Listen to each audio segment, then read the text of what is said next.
अवधूत चिंतन श्री गुरुदेव दत्त. आज आपण परमपूज्य दादा लिखित श्री सद्गुरू स्मरणीतील पान क्रमांक 120 पासून सुरू करत आहे. जलसंकर्षण विद्या. असाच एक प्रसंग लॉ कॉलेजच्या जलतरण तलावावर घडला. हिवाळ्याच्या दिवसात मला पोहायला शिकायचे होते, म्हणून मी तेथे जायला लागलो. मला शिकवायला एक वृद्ध गृहस्थ तेथे यायचे. ते पोहण्याच्या वेगवेगळ्या पद्धती शिकवायचे. त्यांना मी कोण हे माहीत नव्हते आणि ते कोण याचा परिचय मला नव्हता. एके दिवशी तलावावर आम्ही दोघेच असताना ते मला म्हणाले, मी तुम्हाला एक गंमत करून दाखवतो. ते मग पाण्याच्या तळाशी गेले. तेथे आसन लावून प्राणायाम करून बसले. असे ते चांगले तासभर पाण्याखाली स्वस्तपणे बसलेले होते. तासभर झाल्यावर ते परत वर आले. मी आश्चर्याने त्यांना म्हणालो, हे कसे काय जमले तुम्हाला? ही जलसंकरणी विद्या तुम्हाला कशी काय कळली? महाभारत युद्धाच्या शेवटी दुर्योधन सरोवरामध्ये जलसंकर्षण करून शिरला होता. त्याला ती विद्या ज्ञात होती. आज ती विद्या जाणणारे फारच थोडे योगी शिल्लक आहेत. मला आश्चर्य वाटले की ही विद्या जी आज केवळ ऐकवात आहे ती या गृहस्थांना कशी काय कळली. म्हणूनच त्यांना मी त्याबद्दल विचारले. त्यांनी बरेच आढेवेढे घेतले. ते काही सांगायला तयार होईनात. परत दुसऱ्या दिवशी जेव्हा हाच विषय निघाला तेव्हा ते मला म्हणाले, चला आपण जरा दुसरीकडे जाऊ, तेथे बसू, मग मी तुम्हाला सांगेन. लॉ कॉलेजच्या परिसरामध्ये खूप दाट झाडी आहे. अशाच एका बारतोंडीच्या झाडाखाली त्यांनी मला नेले. तेथे आम्ही बसलो. मग त्यांनी मला सांगितले की पुण्यामध्ये एक थोर सत्पुरुष होऊन गेले. त्या सत्पुरुषांकडे मी नेहमी दर्शनासाठी जात असे. त्यांचा माझ्यावर फार लोभ होता. त्यांच्याबरोबर एकदा हिमालय यात्रेत जाण्याचा मला योग आला. यात्रेत ते आणि मी असे आम्ही दोघेच होतो. हिमालयातील एका ठिकाणी त्यांनी मला एका सरोवराकाठी नेले. कसे की नेले हे मला आजवर माहीत नाही. तेथे पोचल्यावर ते म्हणाले, आम्ही तुला एक गंमत दाखवतो. तू इथे 3 दिवस बसून राहा. आणि ते सूर मारून त्या सरोवरामध्ये आत गेले. ते सरोवर इतके पारदर्शक होते की अत्यंत खोल असूनही त्याचा तळ दिसत होता. खाली तळाला जाऊन जिथे बसलेले मला दिसत होते. 72 तास ते आतमध्येच होते. 3 दिवसानंतर ते बाहेर आल्यावर मी त्यांना साष्टांग नमस्कार घातला, कारण मी एक अलौकिक घटना पाहिली होती.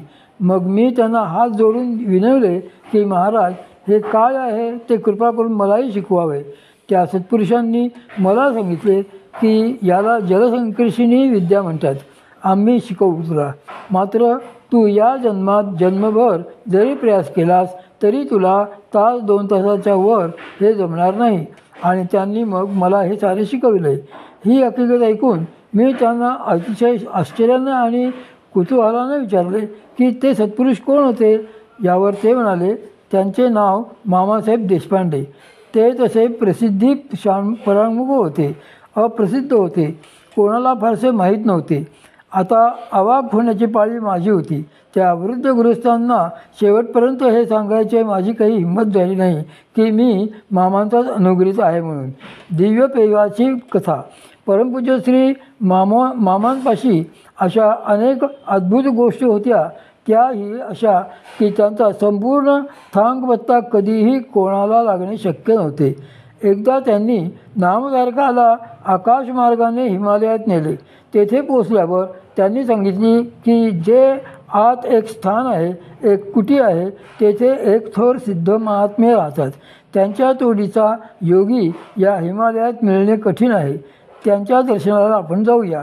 मग त्यांनी नामधारकाला त्या महात्म्यांच्या दर्शनाकरिता कुटीत नेले. आत गेल्यावर मामा आलेले बघून त्या महात्म्यांनी उठून मामांना कडकडून आलिंगन दिले.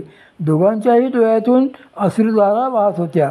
मग त्या महात्म्यांनी मोठा आदर सत्कार करून परमपूज्य श्री मामांना उच्चासनावर बसविले. त्यांच्यासमोर आणि नामधारकासमोर त्यांनी चहासारखे एक पेय आणून ठेवले. ते पेय प्यायल्यानंतर कितीतरी दिवस नामधारकाची तहान भूक हरवली होती. असे ते पेय दिव्य आणि विलक्षण होते. दिसायला चहासारखे, पण त्याची चव मात्र अमृतासारखी होती. असे अनेक विलक्षण, सहज विश्वास बसणार नाहीत असे प्रसंग परमपूज्य सद्गुरू श्री मामांच्या चरित्रामध्ये दडलेले आहेत. पण त्यांनीच वेळोवेळी संदर्भित व्यक्तींना ते गुप्त राखण्यास सांगितल्यामुळे ते प्रसंग अज्ञातच ठेवले गेलेत. आजवर कधी सांगितले गेले नाहीत. माऊलीतले दिव्य दर्शन. परमपूज्य श्री मामांनी पत्र पाठवून वणीहून बोलवून घेतल्यामुळे 1983 मध्ये माऊलीत मी कायमचाच राहायला आलो. त्यावेळेच्या पहिल्या 3-4 महिन्यातच पहाटेच्या वेळी घडलेली ही एक अद्भुत घटना आहे. परमपूज्य श्री मामांना निद्राजय सिद्धी प्राप्त होती. ते कधीही झोपत नसत. त्यांच्या मातोश्रींसारखीच त्यांचीही अंतरंग स्थिती होती. झोप त्यांना कधीच गरजेची नव्हती.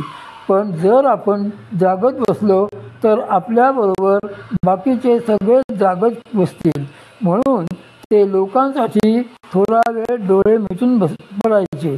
सगळेजण आपापल्या जागेवर गेले, झोपले की मग ते उठून बसायचे.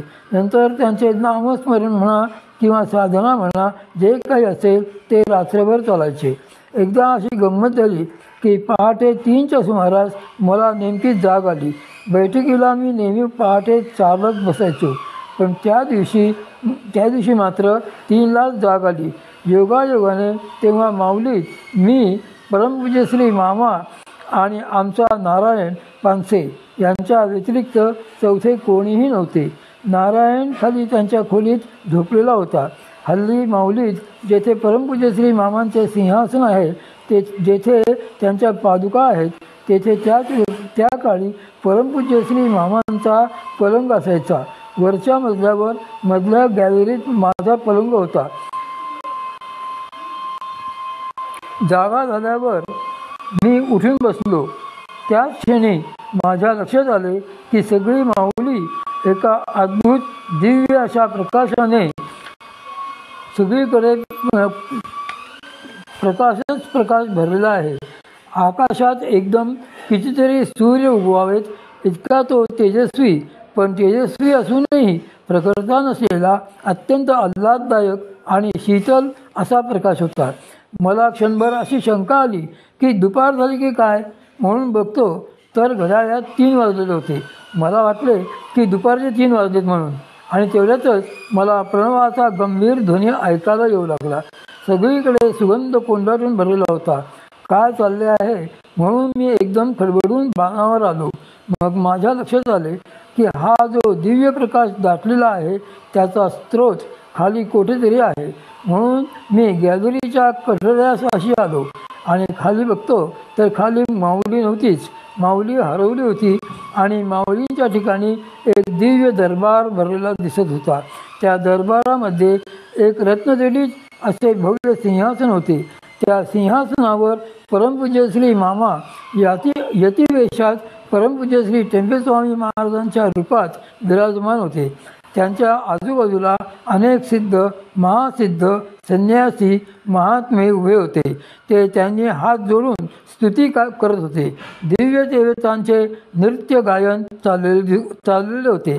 सगळीकडे केशर, कस्तुरी, चंदनाचा सुगंध दाटून पसरलेला होता आणि भगवान श्री दत्तात्रय प्रभूंचा उच्चाराने जय जयकार सुरू होते. ते विलक्षण, कल्पनातीत अलौकिक दृश्य पाहिल्यावर परत माझे भान हरपायला लागले. नंतर जेव्हा मी भानावर आलो तेव्हा मी माझ्या पलंगावर बसलेलो होतो. ते सगळे दृश्य हरपलेले होते. बाहेर पहाटेचे तांबडे फुटत होते. इतक्यात परमपूज्य श्री मामा जिना चढून वर येताना दिसले. ते हसून मला म्हणाले, बघितलेस का शेवटी? माझ्या तोंडातून काही शब्द फुटेना. उठून त्यांना साष्टांग नमस्कार घातला.